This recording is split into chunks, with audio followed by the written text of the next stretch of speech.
almost 700 Iranians have been killed in a week of Israeli attacks after Israeli Prime Minister Benjamin Netanyahu decided to decimate Iran's military leadership. On the other hand, in the same time, Israel has killed close to 200 Palestinians at least, if not more, around these so-called Gaza humanitarian sites. Israel now has expanded its war and is simultaneously attacking countries throughout the Middle East. But while the focus is on Iran, what is happening in Gaza has totally or largely been blacked out as a result of not just Israeli killings, but also controlling the communication network there. To get an idea of what is actually happening in not just Gaza, but also the West Bank, where an Israeli operation continues, I'm joined by Mahmud Odi. He is an author and a Palestinian activist who is living in the United Kingdom. Thank you for joining us, Mahmoud. So tell us what is happening in Gaza. We hear these reports of killings at these aid distribution sites. Tell us first about these aid distribution sites, who's running them, and what's actually happening around these areas. Well, Gaza has been a concentration camp for over 2 decades now. After the genocide started, Israel started a starvation campaign backed by many of its allies who were justifying this starvation campaign and genocide and infanticide inside of the Gaza Strip. However, the hunger in Gaza and the starvation started to increase even more after Israel broke the ceasefire that was brokered back in January. No aid was getting into the Gaza Strip for 3 months. Then the United States started an organization called the Gaza Humanitarian Foundation, made by ex-armed personnel, people who were in the military establishment in the United States, in coordination with Israel, in what can be called really a dystopian show at the end of the day. You're talking about people who are starving to death, begging to get a bite, walking for miles, being killed on the way and being killed on the way back. That's apart from everything that they're suffering from anyway. And then every day we have people being martyred just for going and trying to get a bag of flour. In the meantime, Israel is arming militias who are linked to ISIS in the Gaza Strip with the knowledge of the United States too, who are stealing the aid and terrorizing people and participating with the genocide. Now, the situation is still as bad as it was. The people are still displaced. People are living in the streets. There is starvation. There are people who are moving from one place to another. There is no safe zone, no medication, no sanitation, no water, no energy, nothing whatsoever. Israel, in the meantime, and of course, you spoke about the West Bank. The West Bank has been witnessing also a huge campaign of displacement. Over 1,000 people were martyred in the West Bank since the 7th of October. And when we talk about both the Gaza Strip and the West Bank, we're talking about constant oppression since 1948 and 1967 and moving forward under a regime that controls the population by force and through terrorism. Now, of course, the pressure started to rise against Benjamin Netanyahu from the internal society inside of Israel, alongside figures in the political and military echelons, to end the war in Gaza and get the people back to their homes. And there were many voices who were saying that initially inside of Israel. But of course, the Israelis did not, at the end of the day, take down Benjamin Netanyahu, and the majority of them didn't have a problem with the concept of genocide too. That led to Benjamin Netanyahu feeling totally invincible, and he went on an aggression with Iran to try and deviate the attention from his internal problems, because alongside the genocide in Gaza, Benjamin Netanyahu was having multiple corruption cases against him in court. The Supreme Court in Israel forced him to go with these court hearings. But Benjamin Netanyahu, as a prime minister, can of course have certain breaks here and there, try and make up excuses, emergency situations, and what have you. But he did it again. He deviated the attention from Gaza, from the internal pressure that was coming against him, also calls to dissolve the Israeli Knesset too, and he went on a war with Iran. Firstly, we need to understand, why is he able to do that? He's able to do that because Israel, as a terrorist occupying genocide state, has been getting impunity from the same establishments who started Israel, Western establishments. It was started by the British establishment, then later sponsored primarily by the American establishment. We have seen time after time how many Western establishments justify these abhorrent crimes against humanity. So therefore, they did not stop him, although we were talking about a war criminal. They did not stop him, although Israel is confirmed to be committing genocide in Gaza by the ICJ too. So the man feels like he can do whatever he wants. Now, the level of arrogance and psychopathy led him to attack Iran despite the fact that the Israeli IDF chief of staff was against it. Benjamin Netanyahu always wanted to push the United States for a war with Iran, but the United States always rejected. I tried that with Bush, he tried that with Obama as well, and with Biden. However, they did not go because they know very well that Iran has capabilities, and the last American wars, as a matter of fact, the majority of them were total failure. Vietnam, they left humiliated. Iraq and Afghanistan, they left humiliated. And in Afghanistan, after 2 decades of sending their people as cannon fodder, they went out and brought the Taliban the next day. So the Americans know that very well, let alone the fact that many in the United States oppose, including many in the base of Trump himself, oppose this war. Make America great again, or America first. Most of them don't want a war. It's the hawks in his government, in his establishment, and the bought people by the Zionist lobby, or the Christian Zionists inside of the United States who would want that because it's based on beliefs from their perspective. Now, he went on a war with Iran knowing that he cannot finish the job in Iran. He went on a war with Iran hoping to drag the United States and the Trump administration into a war with him. And he's trying to this moment, and now we are in the 7th day of the Iranian response, the 19th of June. He's still trying to push the United States, but the United States is still very hesitant. The United States is hesitant because it knows there are many implications. They're trying to exaggerate what Israel is doing in Iran by saying, well, look how many people they killed. They say they annihilated all of Iran's air defenses, and that they hurt Iran's capability to launch missiles really badly. Although on the ground, Netanyahu's aims now are openly destroying the nuclear project, destroying Iran's strategic missile capability. And he also at one point added another objective, which is taking down the Iranian establishment, the Iranian state as a whole. But he isn't achieving it. Iran is proving time after time that it can land severe blows on Israel, and it still is. From an Iranian perspective, they have nothing to lose.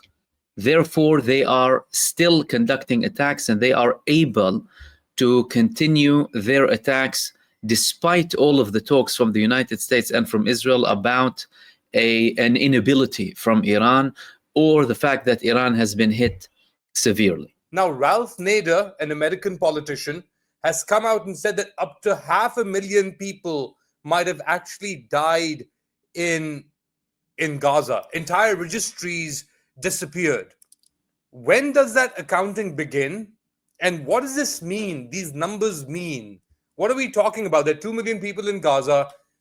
Even if 55,000 have been killed, 100,000 have been killed, what does that mean? Well, the authorities in Gaza, the health ministry in Gaza, and they document deaths in a very accurate manner where they need to have the DNA, they need to identify the body to declare the person dead. They said we were talking about approximately 55, 56,000 by now, confirmed and verified. Now, mind you, there are tens of thousands under the rubble. So we're talking about 15, 20,000 missing. You can say then that the death toll would be 75,000. However, Israel could have kidnapped some of these people.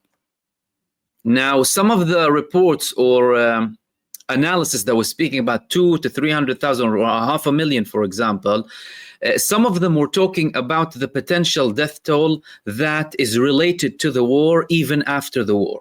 But in terms of verified deaths, both the Gazan authorities and the World Health Organization, they agree that the numbers is in the mid-50,000s. However, it's most likely, of course, more than that, but we will never know unless at least they get rid of the rubble, everything stops, and there's proper counting. and I would assume that some of the bodies will never be recovered. This is a genocide. The Israelis have said they are planning to ethnically cleanse the people. They have made genocidal statements. There is genocidal intent, and there are actions of genocide. The only thing that they're facing, though, inside of the Gaza Strip is that the Palestinian spirit that never dies and never submits to the Israeli occupier, because you're talking about a population who before 2023, 73% of them were refugees. Now they're refugees from what's now called Israel, occupied Palestine, refugees from Haifa, Yafa, Ramli, Be'er al-Saba', all of the areas, and Asqalan, all across of Palestine. And of course, Israel has been imprisoning them in a concentration camp, basically, for that long, up until we had the explosion following multiple attempts to try and find a solution, by the way. But that's a disaster. That's a catastrophe. And again, Israel did that because, well, there is no accountability. There is no enforcement. There is no international law. The only thing that we have is ink on paper. And the reality of the world is it's ruled by those who have power. If you don't have power, then no one cares about you. That gave the Israelis more arrogance. And that's why we are where we are at the moment. However, that also could be ending. We're talking about the end of the Zionist regime altogether, the collapse of this idea of Israel as a state, because Israel has never put itself in such a situation previously, to a level where they are blinded by everything that surrounds them.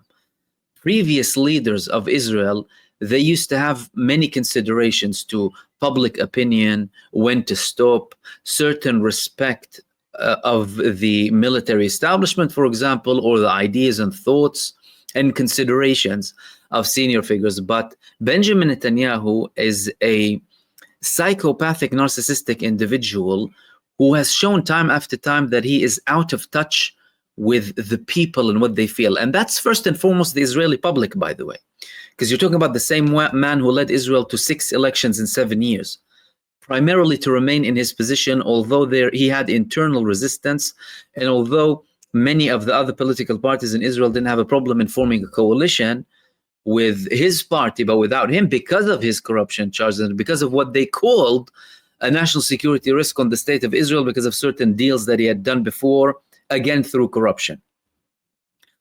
Therefore, he exhausted all of his political allies before, and that led him to form a government with Smotrich and Ben Gvir, who are blatantly stating what they want. They're outright saying they want to completely get rid of the Palestinians. They want to wipe out Gaza. They don't want to feed the people. And now they're supporting Benjamin Netanyahu with his latest attack on Iran. However, with their attack on Iran, they clearly haven't calculated all of the options. At the end of the day, Iran is a very big country. Iran can sustain a very long war. Israel cannot. Iran is a huge country with all of its strategic capabilities diversified in a very carefully calculated way, so that they remain able to continue and withstand a long-lasting war. Whereas Israel, firstly, it's nothing without the United States support. As a matter of fact, some of its previous wars, they only got through them because they've had massive support from the United States and other countries too. And if they don't get that adequate support with Iran, even an actual participation from the United States, they wouldn't be able to achieve anything. Now, what they're trying to say now, or do, or make people believe, is that we have the upper hand in the region.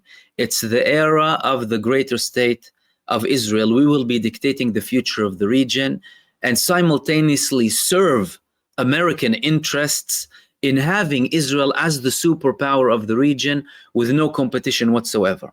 That's why Israel strategically throughout its existence, it always sought to completely get rid of any countries with any level of sovereignty or independence. And that last country was Iran. Now they're trying to do that with Iran, but what they're not realizing is that they are messing with the wrong country. Iran is a very capable country, and Russia and China will not be sitting down doing nothing. And even in arguments, other countries too, like Pakistan and potentially even Turkey too, because they know very well that it will not stop with Iran. The whole Arab and Muslim world is a target of these people. And they'll come up with any excuse tomorrow. They'll tell you it was promised to me 3,000 years ago. It's not like they have a problem with that. So I think we're faced with a really, really serious situation. Iran is landing unprecedented heavy blows on Israel. As a matter of fact, Iran already targeted the majority of the strategic, military and financial and security and intelligence hubs inside of Israel already, by the way. And that's what many people won't tell us, what mainstream media won't tell you. That's why, that's part of the reason that I'm covering this conflict in a very intense manner every single day, because the level of misinformation, similarly to the genocide in Gaza too, is unbelievable. Mahmood, okay, I hope you can hear me. Two things. The role of Egypt, there was a freedom or basically a march to the Gaza border organized from Canada, elsewhere in Europe, around the world, that was stopped by the Egyptian authorities. What role has Egypt played in maintaining the siege or this genocide, as you call it, in Gaza by the Israelis? First of all. Second, what role has have regional countries, Jordan, Saudi Arabia, and others played in not being able to stop Israel? Many people don't know why, and there's a very straightforward answer to that. The current modern day division of the North African / Levant area up to the Iran area, we're talking about a division of Sykes-Picot between the French and the British. They divided the region based on their interests.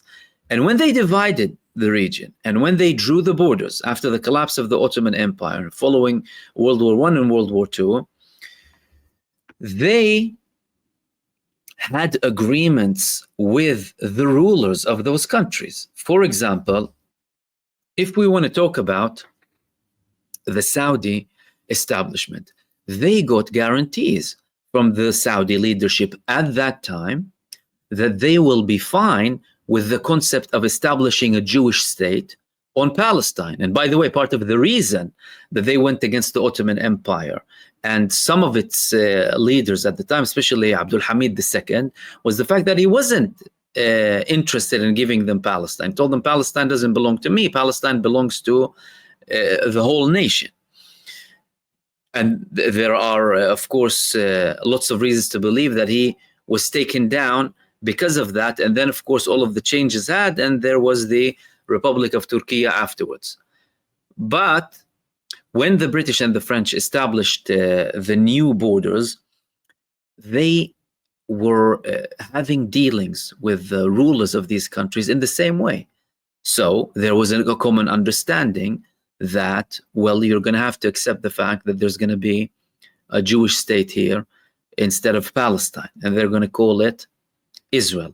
Did they expect that it would reach this stage? Did they not expect? That's a separate story. However, based on history, and there is a difference between country to country, because at the end of the day, there were countries that went to war with Israel after 1948, including Egypt and Syria, other countries as well, but primarily Egypt and Syria too. Then there were certain agreements, a ceasefire made with Syria, and then a peace treaty with Egypt after they took back Sinai.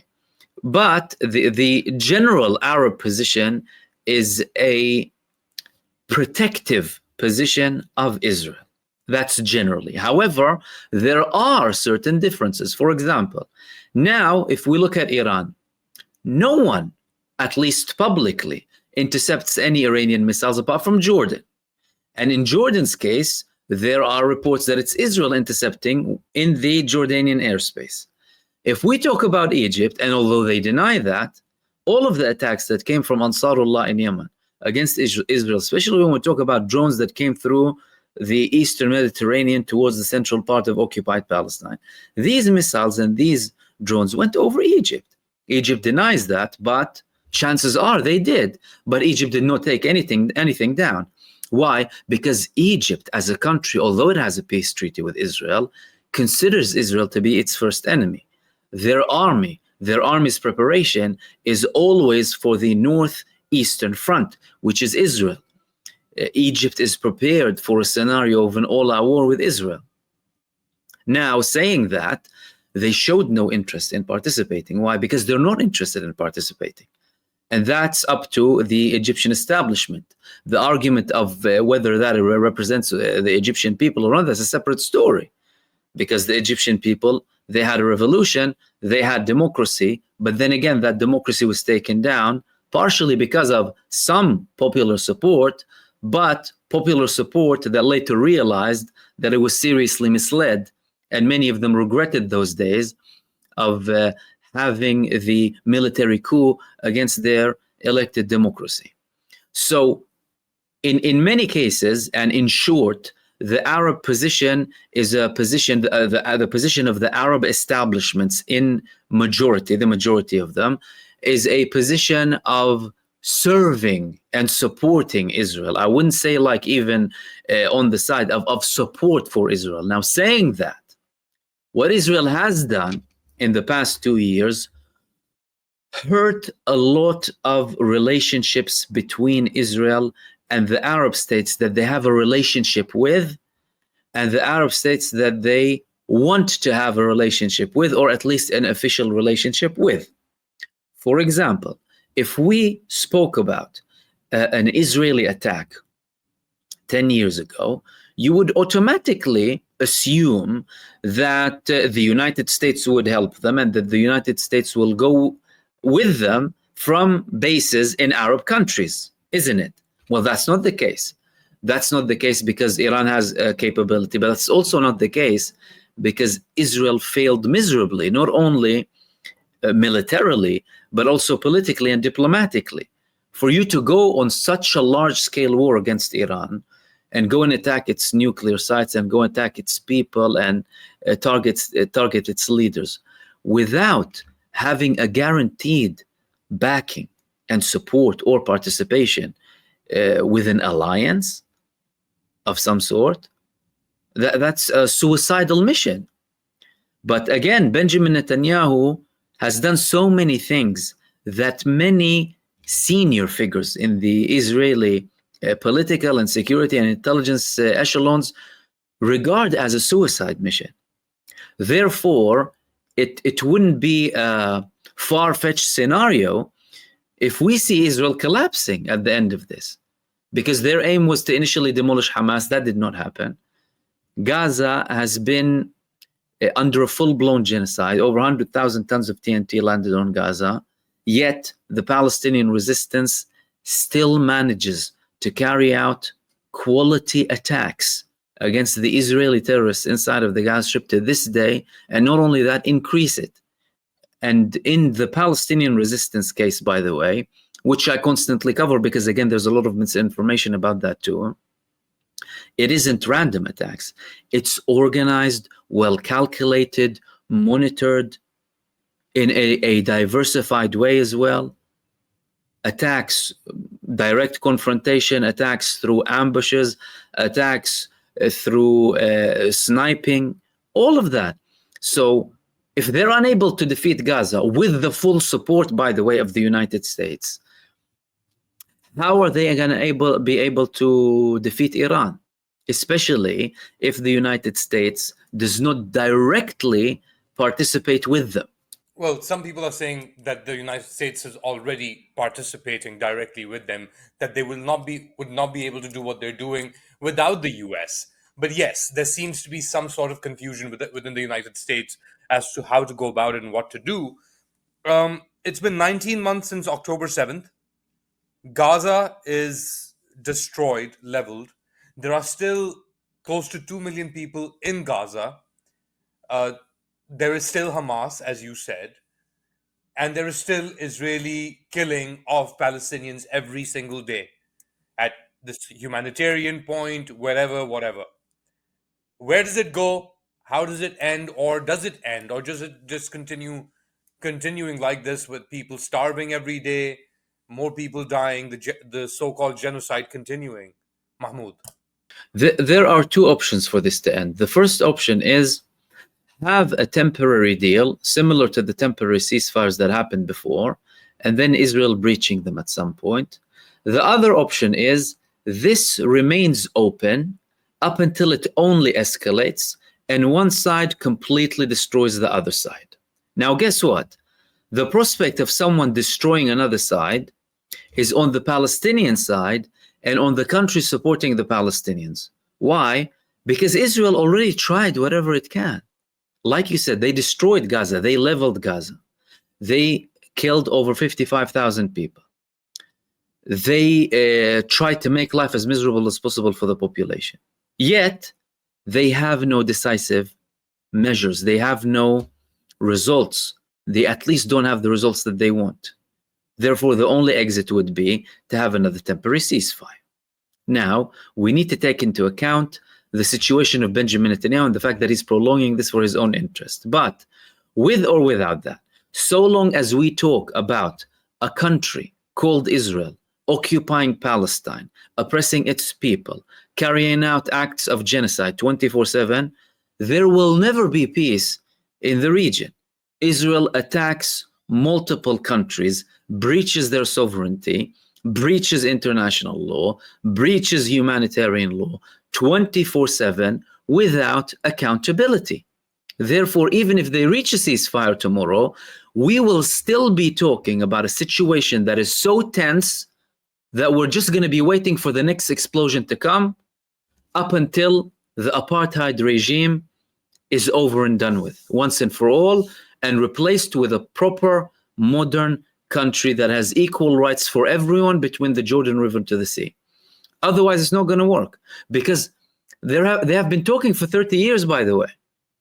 I think many people forget that. They have been talking with the Palestinian Authority of the West Bank since 1993, since the Oslo Accords, with an authority that denounced armed resistance, that said we're only talking peace, and we want to have a deal. Give us a half a state, a quarter of a state, whatever it is. Yet despite all of that, Israel doesn't want that. What does that tell you? That they are there to cause trouble. And so long as they are there, they will continue to cause trouble.